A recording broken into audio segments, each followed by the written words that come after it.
Hi everyone, my name is Adi, I'm from FIGR Architecture and I'm going to be presenting the pop-up house. Pop-up house attempts to counter the status quo of a new family home in the residential setting of Essendon. A common approach with new houses in the area is to occupy a majority of the site whilst retaining minimal front setback with a fortified shear built form that shuts itself off from the public interface.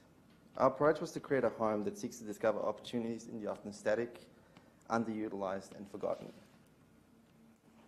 The home is situated on a 340 square metre block. The site is approximately 40 metres long by 8.5 metres wide and has a western aspect towards the street. Situated amongst predominantly single-storey dwellings, the site is landlocked on three sides with a double-storey multi-unit building towards the rear of the property.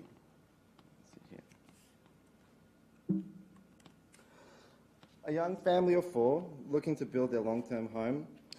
The old house, which previously belonged to the grandparents, was dilapidated, dark and running out of room for the growing family. They loved the area and the character of their street and wanted to ensure that they could stay and live there for the next 20 plus years. With a modest budget and an ambitious brief, our clients were looking for a home that would evolve with their family, planning for and accommodating different demands at different stages of their life. They wanted an environment that could adapt to the needs of their young children as they grow up and provide the necessary programs to have a comfortable shared home.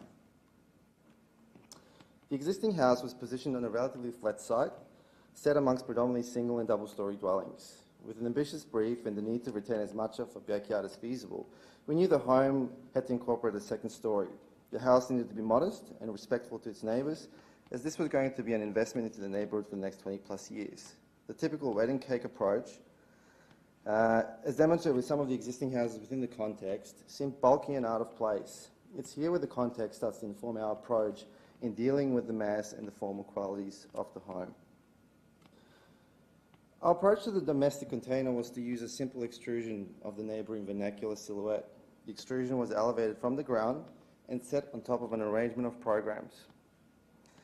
The envelope is reduced to its simplest form, removing eaves and decorations. Subtractions in the envelope create openings to create a central courtyard, which opens the long extrusion to light and program amenity.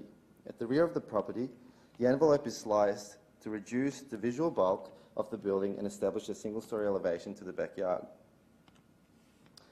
When presented from the street, the elevation is an extruded silhouette representing a sympathetic nod to the familiar roof forms of the surrounding vernacular. The external weatherboard cladding is a reference to the old house and its context. The program has been carefully arranged and contained within the envelope to respond to the RESCO requirements for side setbacks and furthermore formally integrate the building into its context.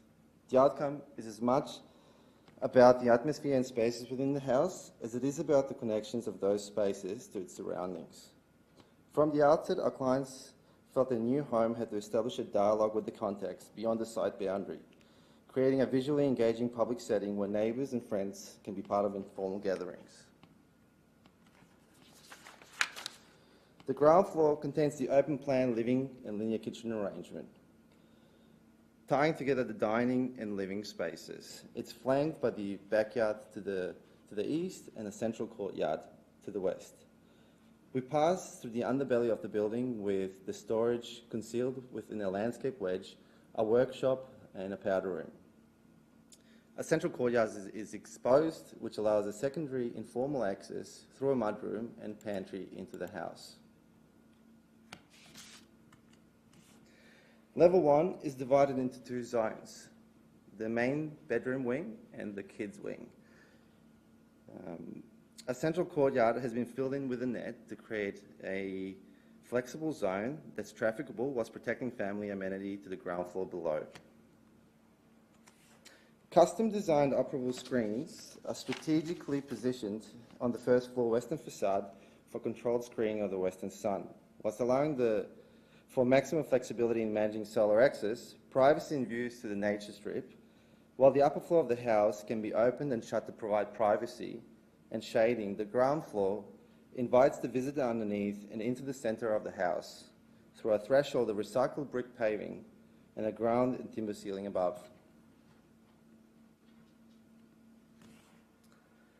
The upper volume of the building hovers above a landscape mount that creates the beginning of a journey into the house, flanked by existing neighbouring brick walls that become the internal edges, establishing a dialogue between old and new. The green landscape wedge is planted with native vegetation and which gently slopes back to the street frontage, creating an element that engages the public realm. It houses bicycle storage, building services and a water retention system for the home.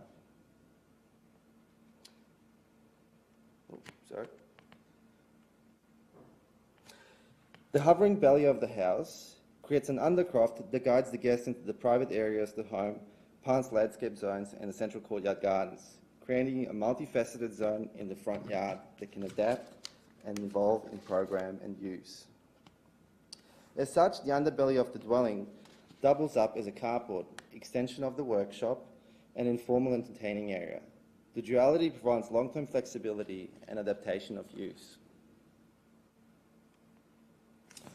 A centrally located courtyard is carved out of the extruded envelope to offer the home access to natural light, ventilation, and to provide the rooms with visual amenity. Our clients wanted a home that would allow them to keep an eye on the kids, but still have zones for more intimate spaces to get away. It was important to keep a level of translucency through the building to experience the length of the extrusion and provide visual amenity.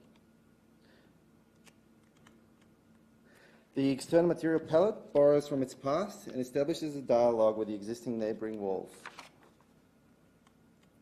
As we move further into the site, brick paving gives way to patches of greenery, including a Japanese maple, while a double-height void cuts an opening into the centre of the house. Dappled light, created by the maple and netting overhead, falls onto a timber window seat which establishes the boundary between outside and in. This modest home required constraint and duality of uses in its architecture. The in-between and ambiguous spaces had to contain multiple programs. The outer terrace, which extends into a netted area, utilising the in-between space to create additional zones for play and activation, whilst allowing the light to penetrate the ground level through the central courtyard. The study, which is positioned within a thoroughfare, creates a bridge between the private bedroom quarters and the kids' quarters.